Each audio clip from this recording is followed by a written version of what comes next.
Fratelli Tutti, lettre encyclique du pape François, chapitre 7, suite, la guerre et la peine de mort, numéro 255.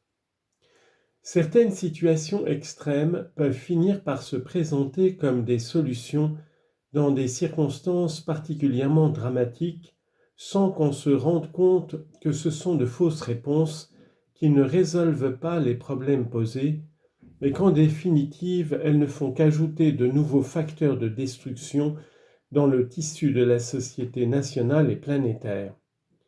Il s'agit de la guerre et de la peine de mort. L'injustice de la guerre.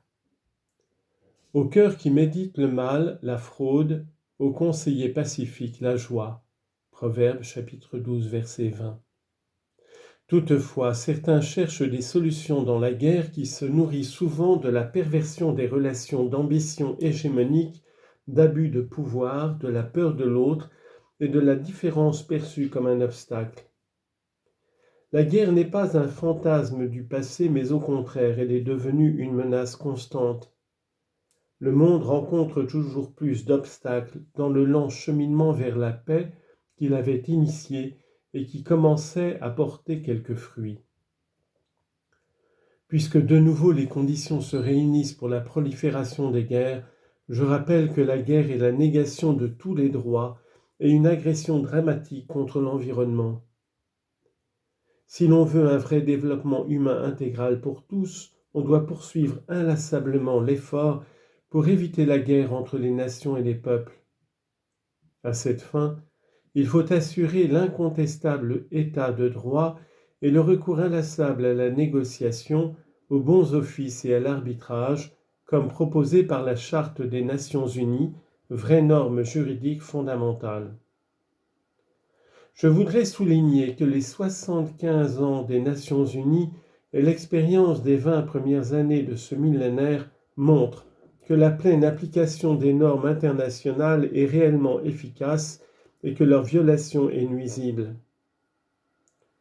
La Charte des Nations Unies, respectée et appliquée dans la transparence et en toute sincérité, est un point de référence obligatoire de justice et une voie de paix. Mais cela suppose que des intentions spécieuses ne soient pas masquées et que des intérêts particuliers d'un pays ou d'un groupe ne soient pas placés au-dessus du bien commun du monde entier. Si la loi est considérée comme un instrument auquel on recourt lorsque cela s'avère favorable et qu'on la contourne dans le cas contraire, des forces incontrôlables se déclenchent qui nuisent gravement aux sociétés, aux plus faibles, à la fraternité, à l'environnement, aux biens culturels, entraînant des pertes irrécupérables sur le plan mondial. C'est ainsi qu'on fait facilement le choix de la guerre sous couvert de toutes sortes de raisons supposées humanitaires, défensives ou préventives, même en recourant à la manipulation de l'information. De fait, ces dernières décennies, toutes les guerres ont été prétendument justifiées. Le catéchisme de l'Église catholique parle de la possibilité d'une légitime défense par la force militaire qui suppose qu'on démontre que sont remplies certaines conditions rigoureuses de légitimité morale. Mais on tombe facilement dans une interprétation trop large de ce droit éventuel. On veut ainsi justifier indûment même des attaques dites préventives ou des actions guerrières qui difficilement n'entraînent pas des maux et des désordres plus graves que le mal à éliminer. Le problème, c'est que depuis le développement des armes nucléaires, chimiques ou biologiques, sans oublier les possibilités énormes et croissantes qu'offrent les nouvelles technologies, la guerre a acquis un pouvoir destructif incontrôlé qui affecte beaucoup de victimes civiles innocentes. Incontestablement, jamais l'humanité n'a eu autant de pouvoir sur elle-même, et rien ne garantit qu'elle s'en servira toujours bien. Nous ne pouvons donc plus penser à la guerre comme une solution du fait que les risques seront probablement toujours plus grands que l'utilité hypothétique qu'on lui attribue. Face à cette réalité, il est très difficile aujourd'hui de défendre les critères rationnels mûris en d'autres temps pour parler d'une possible guerre juste. jamais plus la guerre. Il est important d'ajouter qu'avec le développement de la mondialisation, ce qui peut apparaître comme une solution immédiate ou pratique à un endroit dans le monde crée un enchaînement de facteurs violents, très souvent imperceptibles, qui finit par affecter toute la planète et ouvre la voie à de nouvelles et pires guerres à l'avenir. Dans notre monde, il n'y a plus seulement des morceaux de guerre dans tel ou tel pays, mais on affronte une guerre mondiale par morceaux, car les destins des pays sont fortement liés entre eux sur la scène mondiale. Comme le disait Saint Jean 23, il devient impossible de penser que la guerre soit le moyen adéquat pour obtenir justice d'une violation de droit. Il l'affirmait à un moment de forte tension internationale et il a ainsi exprimé le grand désir de paix qui se répandait à l'époque de la guerre froide. Il a renforcé la conviction que les raisons pour la paix sont plus fortes que tout calcul lié à des intérêts particuliers et toute confiance dans l'usage des armes. Mais, par manque d'une vision d'avenir et par manque d'une conscience partagée concernant notre destin commun, on n'a pas profité comme il le fallait des occasions qu'offrait la fin de la guerre froide.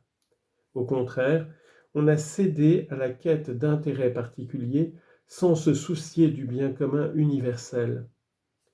La voie a été ainsi rouverte à la trompeuse terreur de la guerre.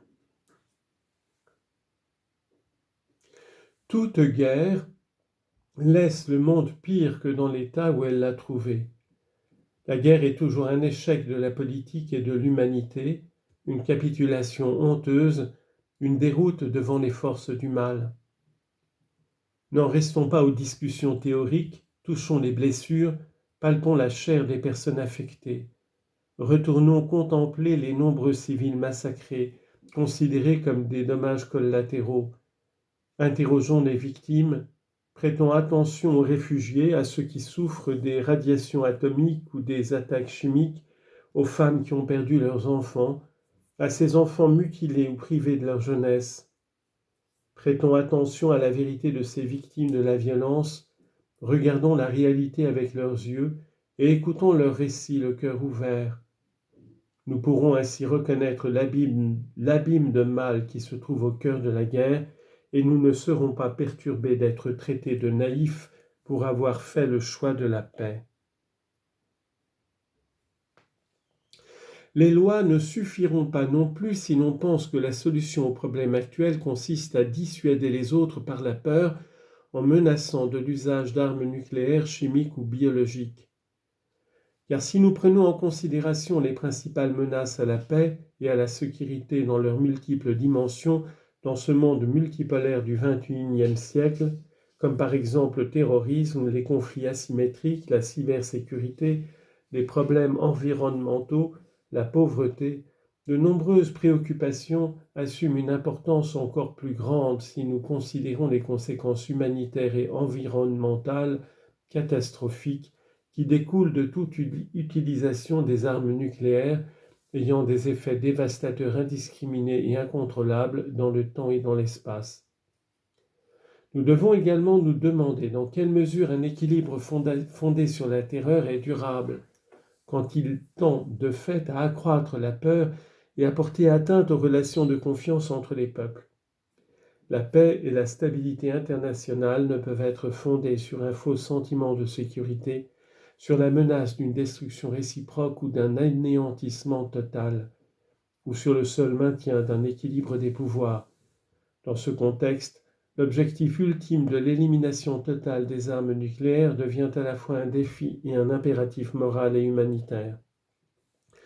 L'interdépendance croissante et la mondialisation signifient que, quelle que soit la réponse que nous apportons à la menace des armes nucléaires, celle-ci doit être collective et concertée, basée sur la confiance mutuelle. Cette confiance ne peut être construite qu'à travers un dialogue véritablement tourné vers le bien commun et non vers la protection d'intérêts voilés ou particuliers. Et avec les ressources financières consacrées aux armes ainsi qu'à d'autres dépenses militaires, créons un fonds mondial en vue d'éradiquer une fois pour toutes la faim et pour le développement des pays les plus pauvres, de sorte que leurs habitants ne recourent pas à des solutions violentes ou trompeuses, ni n'aient besoin de quitter leur pays en quête d'une vie plus digne.